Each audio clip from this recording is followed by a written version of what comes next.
देखिए स्टूडेंट, आज हम जो है फिजिक्स का एक नया टॉपिक शुरू करने जा रहे हैं, जिसके अंतर्गत हम बल की बात करेंगे। तो बल जो है उस टॉपिक की आज हम चर्चा करने जा रहे हैं। बल को अपने इंग्लिश में जो है फोर्स भी बोलते हैं। क्या बोलते हैं? फोर्स भी बोलते हैं।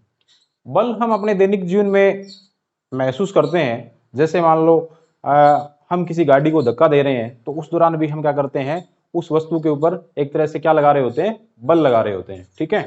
और उसी तरह से मान लो कोई हवा है, वो हमसे टकरा रही है, तो हवा जब टकरा रही है तो वो भी हम पर क्या लगा रही है, एक तरह से बल लगा रही है, धक्का लगा रही है, जिसको अपने बल बोल सकते हैं। तो कहने का मतलब बल क्या चीज है?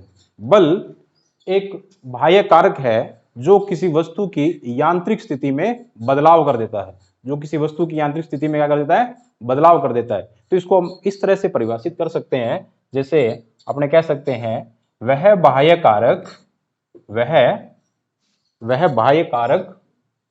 बाह्य कारक जो किसी वस्तु की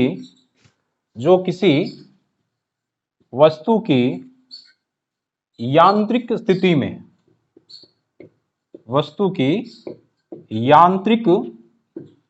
में बदलाव कर दे, उसे अपने क्या बोलेंगे? बल बोलेंगे। ठीक है। तो इस तरह से हमारे पास एक परिभाषा आ जाती है बल की। वह बाह्य कारक जो किसी वस्तु की यांत्रिक स्थिति में बदलाव कर दे। क्योंकि हमने जब जैसे गाड़ी को धक्का दिया तो हमने उस गाड़ी की स्थिति के अंदर क्या कर दिया? बदलाव कर दिया।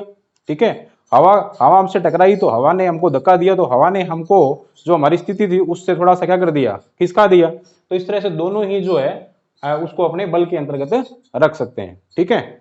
अब हम बात करेंगे बल के फॉर्मूले के बारे में। तो बल का जो फॉर्मूला हमारे पास आता है वो होता है F बराबर एम ए।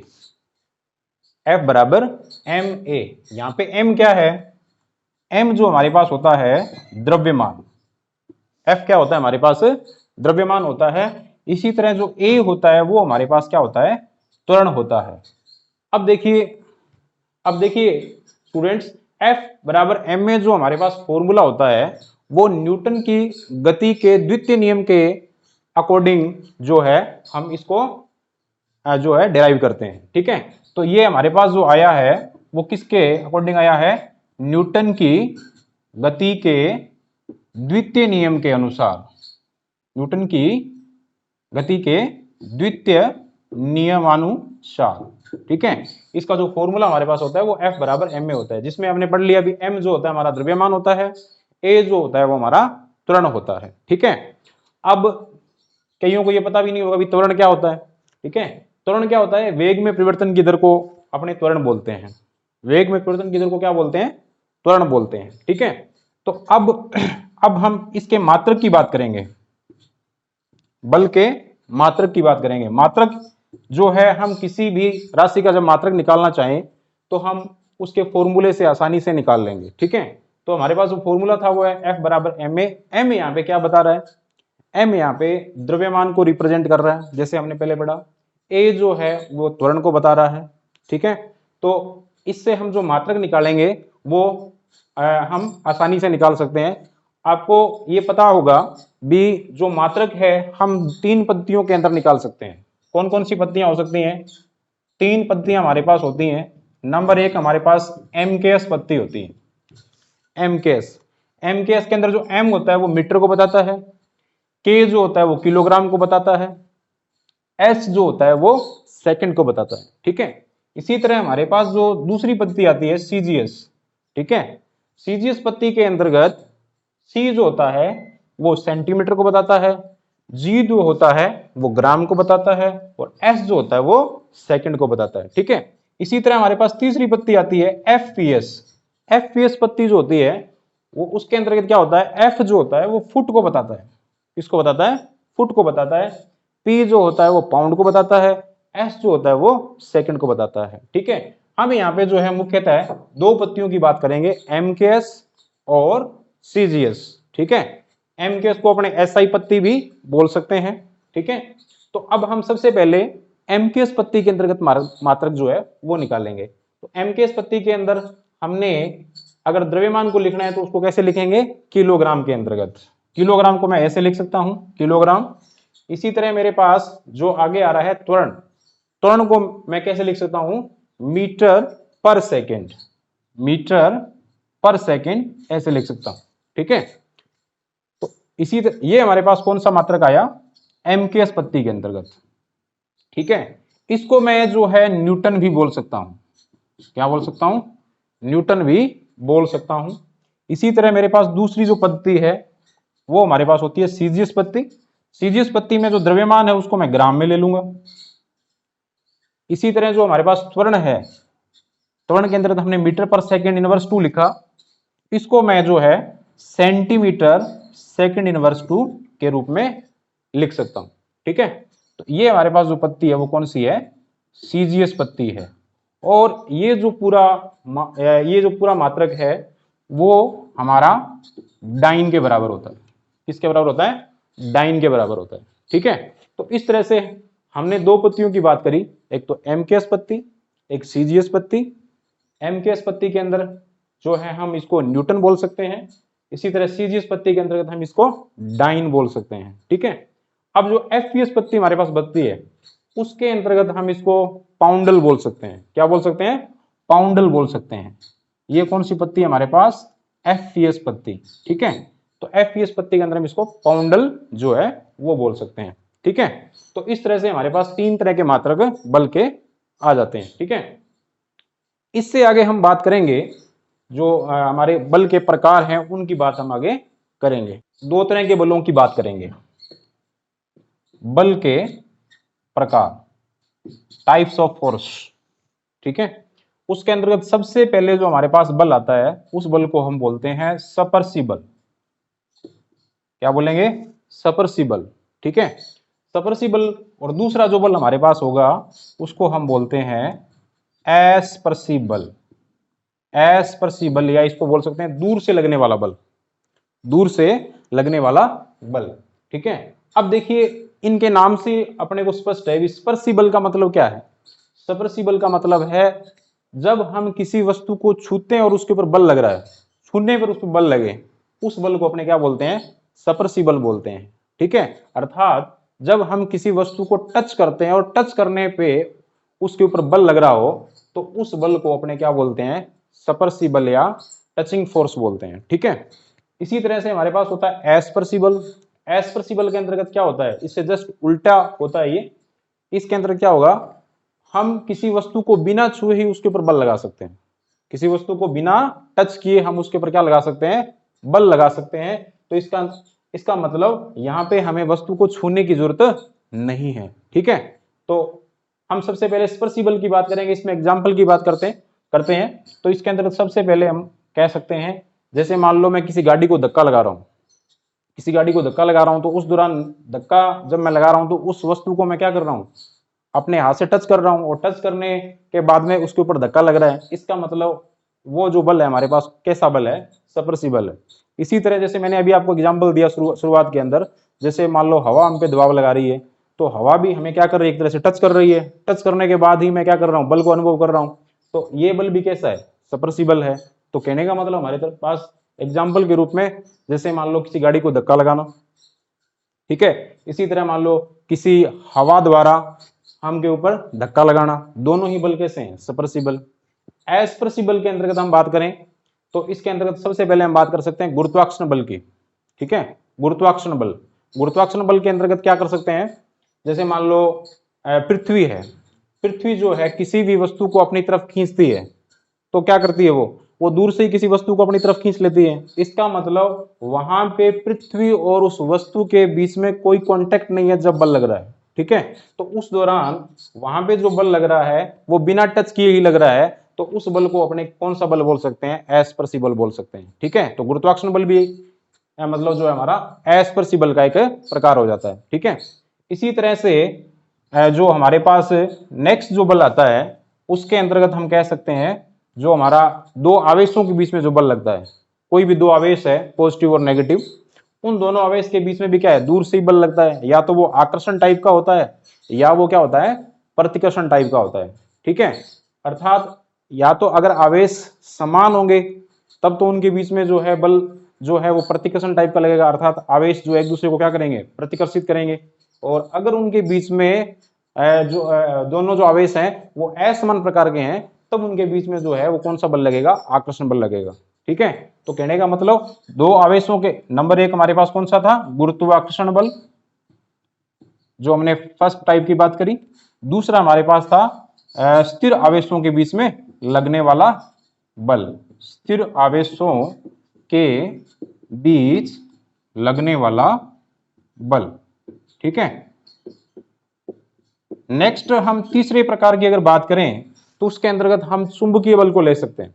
ठीक है, चुंबकीय बल, आपने दैनिक जीवन में चुंबक के साथ कुछ प्रयोग किए होंगे। जब आप दो चुंबक को पास लेके आते हैं तो वो या तो एक दूसरे को क्या करती है, आकर्षित करती है, एक दूसरे को खींचती है अपनी तरफ, या फिर एक दूसरे को वो दूर भगाती है। तो कहने का मतलब चुंबकीय बल भी क्या है, दूर से लगने वाला बल है, दूर से ही वो क्या हो रहा है, आकर्षण और प्रतिकर्षण उनके बीच में हो रहा है।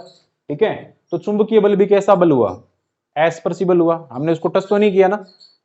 तो इस तरह से कह सकते हैं हमारे पास जो गुरुत्वाकर्षण बल है, स्थिर आवेशों के बीच लगने वाला जो बल है, और जो चुंबकीय बल है, वो तीनों ही जो है हमारे अस्पर्शी बल के एग्जाम्पल हो जाते हैं। ठीक है, नेक्स्ट हम बात करते हैं इसके अंतर्गत सबसे पहले घर्षण बल की।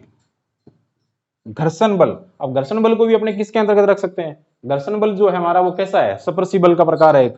ठीक है, स्पर्शी बल कैसे, जैसे मान लो मैं मान लो मैं पृथ्वी के ऊपर चल रहा हूं, तो मैं, मेरे और पृथ्वी के बीच में क्या है, यहाँ पे कॉन्टेक्ट है, और कॉन्टेक्ट है, तो कॉन्टेक्ट के कारण ये जो बल लग रहा है वो कैसा बल है, घर्षण बल है। ठीक है, उस कॉन्टेक्ट बल के कारण ही मैं पृथ्वी ऊपर क्या कर रहा हूं, चल पा रहा हूं। ठीक है, जिसको अपने घर्षण बल कहते हैं। ठीक है, तो घर्षण बल भी कैसा है, स्पर्शी बल है। ठीक है, तो सबसे पहले हम इसके अंतर्गत घर्षण बल की बात कर लेते हैं। ठीक है, तो घर्षण बल को अगर परिभाषित हम करें तो घर्षण बल क्या होता है, घर्षण बल का मतलब होता है किन्हीं भी दो वस्तुओं के बीच लगने वाला वह बल जो उनकी गति में अवरोध पैदा करे, जो उनकी गति में क्या करे, अवरोध पैदा करे, ऐसे बल को हम क्या बोलते हैं, घर्षण बल बोलते हैं। जैसे मान लो मैं पृथ्वी पे चल रहा हूं, तो पृथ्वी जो है मेरे पैरों के और मेरी पृथ्वी के बीच में जो है एक प्रकार का बल लग रहा होता है, और वो बल जो होता है मेरी गति की विपरीत दिशा में लग रहा होता है।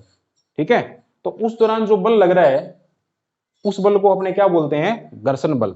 ठीक है, तो घर्षण बल जो है वो हमेशा ही क्या करता है, गति का विरोध करता है, गति का क्या करता है, विरोध करता है, यानी गति के, हमारी जो गति है उसके विपरीत दिशा में लग रहा होता है। ठीक है, अब घर्षण बल के प्रकार की बात करते हैं। घर्षण बल जो है मुख्यतः दो प्रकार का होता है। नंबर एक, स्थैतिक घर्षण बल, नंबर एक स्थैतिक घर्षण बल, और नंबर दो गतिक घर्षण बल, गतिक घर्षण बल। अब नाम से स्पष्ट है, स्थैतिक घर्षण बल, स्थैतिक घर्षण बल का मतलब क्या हुआ यहाँ पे भी, जब कोई वस्तु स्थिर है। ठीक है, जैसे मान लो मैं किसी वस्तु जो पृथ्वी पर पड़ी है उसको धक्का लगा रहा हूं। ठीक है, और वो अभी गति नहीं करी, उसने अभी तक गति नहीं करी है, और वो अभी स्थिर अवस्था के अंदर है। ठीक है, कोई वस्तु है जो कि पृथ्वी पर पड़ी है, और उसके ऊपर मैं क्या कर रहा हूं, धक्का लगा रहा हूं, और धक्का लगाने के बाद भी उसके अंदर गति नहीं हुई। ठीक है, उस दौरान उस वस्तु और पृथ्वी के बीच जो घर्षण बल काम करेगा, उस घर्षण बल को अपने क्या बोलते हैं, स्थैतिक घर्षण बल बोलते हैं। क्या बोलते हैं, स्थैतिक घर्षण बल बोलते हैं। ठीक है, तो कहने का मतलब स्थैतिक घर्षण बल कैसा बल है, जब किसी वस्तु के ऊपर हम धक्का लगाएं और वो वस्तु अपनी स्थिति में बदलाव न करे, तो उस वस्तु और उन दोनों वस्तुओं के बीच लगने वाला जो बल होता है उसे हम स्थैतिक घर्षण बल बोलते हैं, उसे हम क्या बोलते हैं, स्थैतिक घर्षण बल बोलते हैं। ठीक है, इसी तरह हमारे पास जो होता है एक गतिक घर्षण बल होता है। ठीक है, गतिक घर्षण बल के अंतर्गत हम आगे फिर दो प्रकार की बात कर सकते हैं। एक तो हमारे पास इसके अंतर्गत आता है सर्पी घर्षण बल, सर्पी घर्षण बल। ठीक है, और दूसरा हमारे पास इसके अंतर्गत आता है लोटनिक घर्षण बल, लोटनिक घर्षण बल। ठीक है, सर्पी घर्षण बल कैसा होता है, जैसे मान लो कोई वस्तु जो है पृथ्वी के ऊपर पड़ी है और मैं उस वस्तु को जो है धक्का लगा रहा हूं, तो वो वस्तु क्या करेगी, कुछ गति करेगी, अर्थात आगे की तरफ सरकेगी। ठीक है, तो उस जब वह वस्तु सरक रही है तो उस सरकने के दौरान उस वस्तु और पृथ्वी की सतह के बीच में जो बल लग रहा है, उस बल को अपने क्या बोल रहे हैं, सर्पी घर्षण बल बोल रहे हैं। क्या बोल रहे हैं, सर्पी घर्षण बल। ठीक है, यानी कोई वस्तु जब सरकती है तो उस दौरान उस वस्तु और जिसके ऊपर वह सरकती है, उन दोनों के बीच जो बल लगता है उसे हम क्या बोलते हैं, सर्पी घर्षण बल बोलते हैं। क्या बोलते हैं, सर्पी घर्षण बल। ठीक है, इसी तरह हमारे पास एक होता है लोटनिक घर्षण बल। लोटनिक घर्षण बल क्या होता है, जब कोई वस्तु किसी दूसरी सतह के ऊपर लुढ़क रही है, क्या कर रही है, जब कोई वस्तु किसी दूसरी सतह के ऊपर लुढ़क रही है अर्थात रोलिंग कर रही है, तो उस दौरान उस वस्तु और जिसके ऊपर वो लुढ़क रही है, उन दोनों की सतह के बीच लगने वाला जो बल होता है उसे हम लोटनिक घर्षण बल बोलेंगे। क्या बोलेंगे, लोटनिक घर्षण बल बोलेंगे। क्लियर। ठीक है, तो इस तरह से हमने घर्षण बल के प्रकार के अंदर दो तरह के बलों की बात करी, एक तो स्थैतिक घर्षण बल, दूसरा गतिक घर्षण बल। गतिक के अंतर्गत हमने दो प्रकार बात करी, सर्पी घर्षण बल और लोटनिक घर्षण बल। ठीक है, अब हम इनके आगे जो है कुछ एग्जाम्पल की बात करेंगे। एग्जाम्पल के अंतर्गत हम सबसे पहले जो है स्थैतिक घर्षण बल के अंतर्गत हम बात करेंगे। ठीक है, तो स्थैतिक घर्षण बल के अंतर्गत मान लो कोई वस्तु जो है, जैसे ये कोई वस्तु है, ये किसी सतह के ऊपर इस तरह से पड़ी हुई है और इसके ऊपर जो बल लग रहा है, मैं इधर की तरफ बल लगा रहा हूं इसके ऊपर आगे की तरफ, और आगे की तरफ जो इसको बल लगाऊंगा तो यहां पे एक प्रकार का इन दोनों के सतह के बीच में एक घर्षण बल लगेगा। इन दोनों सतह के बीच में ये जो वस्तु है और जिस सतह के ऊपर ये मतलब हम इसको ऊपर जो बल लगा रहे हैं किसी दूसरी वस्तु के ऊपर ये मतलब पड़ी है और इस वस्तु के ऊपर हम बल लगा रहे हैं इस दिशा में, और तो यहाँ पे जो घर्षण बल लगेगा वो यहाँ विपरीत दिशा के अंतर्गत लगेगा। कहां पे लगेगा, विपरीत दिशा के अंतर्गत लगेगा। ठीक है, तो इस बल को हम क्या बोलेंगे, स्थैतिक घर्षण बल बोलेंगे। क्या बोलेंगे, स्थैतिक घर्षण बल। ठीक है, स्थैतिक क्यों बोला, क्योंकि अभी तक ये वस्तु स्थिर है, इसने गति नहीं करी है, हम बल लगा रहे हैं लेकिन ये वस्तु अभी भी स्थिर है, तो स्थिर अवस्था के अंदर जो बल लग रहा है दोनों सतहों के बीच में, उसे ही हम क्या बोल रहे हैं, स्थैतिक घर्षण बल बोल रहे हैं। ठीक है, इसी तरह हम बात करेंगे दूसरा जो बल हमारा था, गतिक घर्षण बल। ठीक है, गतिक घर्षण बल। अब गतिक के अंतर्गत हम बात करें तो गतिक के अंदर मान लो ये कोई वस्तु है और इसके ऊपर मैं इधर से बल लगा रहा हूं, ये कोई नीचे जिस सरफेस के ऊपर, जिस सतह के ऊपर ये वस्तु पड़ी है, इसके ऊपर मैं इसको बल लगाऊं तो ये आगे की तरफ क्या कर रही है, गति कर रही है अर्थात सरक रही है। ठीक है, तो यहाँ पे इन दोनों के बीच में यहां एक बल लगेगा, उस बल को मैं क्या बोलूंगा, गतिक घर्षण बल बोलूंगा। क्या बोलूंगा, गतिक घर्षण बल। ठीक है, और चूंकि अब वस्तु गति कर रही है, बल लगाने पे वस्तु क्या कर रही है, गति कर रही है, तो गति करने के दौरान इस वस्तु और इस वस्तु की सतह और नीचे वाली सतह के बीच में एक घर्षण बल काम कर रहा है, उस घर्षण बल को मैं क्या बोल रहा हूं, गतिक घर्षण बल बोल रहा हूं।